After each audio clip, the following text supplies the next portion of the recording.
எல்லாருக்கும் வணக்கம். Welcome to Sathya's kitchen. இன்னைக்கு என்ன கிச்சன்ல புதுசா பார்க்க போறோம்னா கம்பு புட்டு தான் பார்க்க போறோம். அது எப்படி செய்யுதுன்னு பார்க்கறதுக்கு முன்னாடி புதுசா பாக்குறவங்க என்னோட சேனலை சப்ஸ்கிரைப் பண்ணுங்க, லைக் பண்ணுங்க, ஷேர் பண்ணுங்க. இப்போ வாங்க கிச்சனுக்குள்ள போகலாம். இங்க வந்து பாத்திரம் சூடாயிடுச்சு. நான் வந்து இந்த கம்பு தான் செய்ய போறேன், கம்பு புட்டு. அதால நான் கம்பு யூஸ் பண்றேன். ஒரு கப் கம்பு,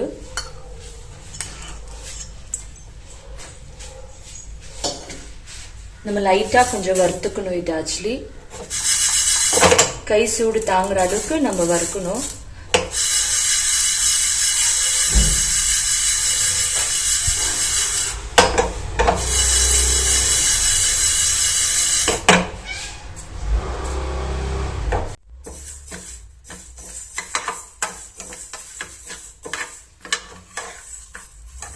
ரொம்ப ஃப்ரை பண்ணிடக்கூடாது, ரொம்ப தீஞ்சிடும். அதனால நம்ம இந்த கை சூடுக்கு ஆகுற மாதிரி நம்ம தீயை வெயிட் பண்ணிக்குவோம். வறுத்துக்கலாம். இது வறுக்கும் போதே உங்களுக்கு ஒரு மனமான வாசனை வரும். ஸோ அந்த ஸ்மெல் வரும்போதே நீங்கள் எடுத்துடலாம். இது 4 மினிட். ஸோ கை சூடு அளவுக்கு இருக்கு, போதும். ஆஃப் பண்ணிடலாம்.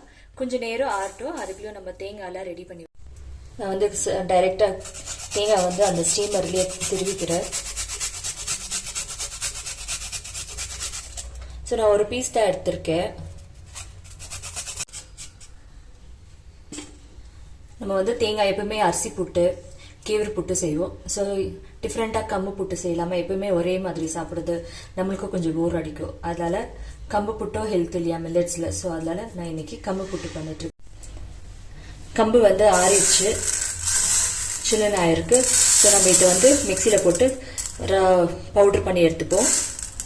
ஸோ இப்போ இது மிக்சி ஜாரில் ட்ரான்ஸ்ஃபர் பண்ணிவிட்டு நம்ம பவுடர் பண்ணி எடுத்துப்போம். ஸோ இது வந்து பவுடர் பண்ணியாச்சு. இந்த மாதிரி இருக்கும், சொர சொரன்னு தான் இருக்கும். ஸோ இது வந்து ஒரு பிளேட்க்கு ட்ரான்ஸ்ஃபர் பண்ணிப்போம்.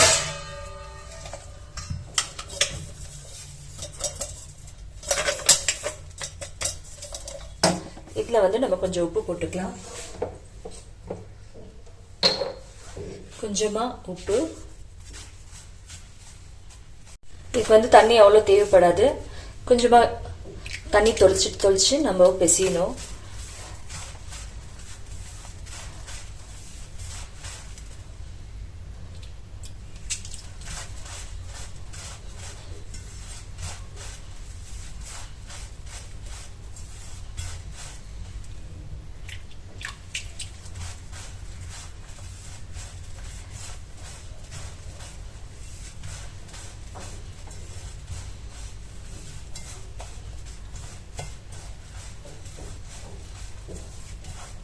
இந்த அளவுக்கு ஈரப்பதமா இருக்கணும்.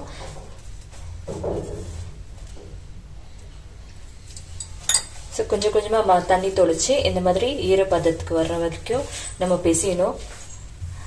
ஸோ நம்ம இப்படி பிடிச்சி இப்படி விடும்போது விழுந்துடணும்.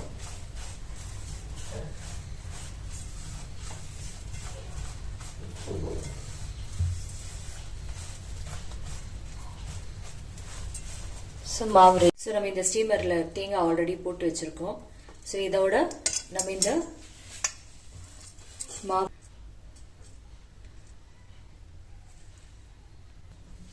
இப்போ நம்ம மூடி போட்டுடலாம். மூடி போட்டு கேஸ் ஆன் பண்ணி விட்டுடலாம். ஒரு கரெக்டா ஒரு 10 மினிட்ஸ் இல்லை 15 மினிட்ஸ்ல நம்மளுக்கு இந்த புட்டு ரெடி ஆயிடும். அது வரைக்கும் நம்ம வெயிட் பண்ணலாம். பசங்களுக்கும் நம்ம வந்து இது கம்பு புட்டு செஞ்சு கொடுக்கலாம். ஆனால் இது சூடாக சாப்பிட்டா தான் நல்லாயிருக்கும். நீங்கள் சூடாக செஞ்சு பசங்க வீட்டில் இருக்கும் போதோ இல்லை ஈவினிங் ஸ்நாக்ஸாவோ செஞ்சு கொடுக்கலாம் பசங்களுக்கு. ட்ரை பண்ணி பாருங்கள், நல்லா இருக்கும், உடம்புக்கும் நல்லது. ஸோ புட்டு வெந்துடுச்சு, பார்ப்போம். சூப்பராக வந்திருக்கு, ஸ்மெல்லும் நல்லா இருக்கு.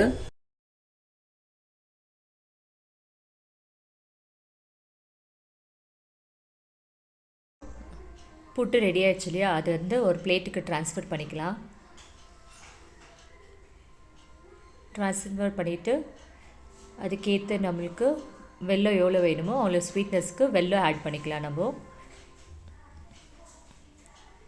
வெல்லம் ஆட் பண்ணின உடனே நல்லா மிக்ஸ் பண்ணி விடுங்க.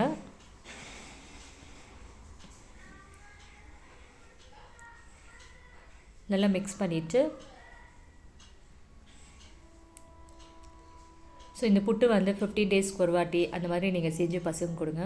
என்கிட்ட நேந்திர வாழைப்பழம் இருந்தது, அதனால் அது பாதியாக எடுத்துகிட்டு ஸ்லைஸாக கட் பண்ணி சைடில் வச்சு விட்டுட்டு பசங்க கொடுத்தோம்னா அந்த வாழைப்பழம் ஒரு பீஸ் வாழைப்பழம் கொஞ்சம் புட்டு ரெண்டும் சேர்த்து சாப்பிடும்போது எப்படி அதோட டேஸ்டே செமையாக இருக்கும். இந்த வீடியோ உங்களுக்கு நிச்சயமாக இதை ட்ரை பண்ணி பாருங்க, பசங்களுக்கு கொடுங்க.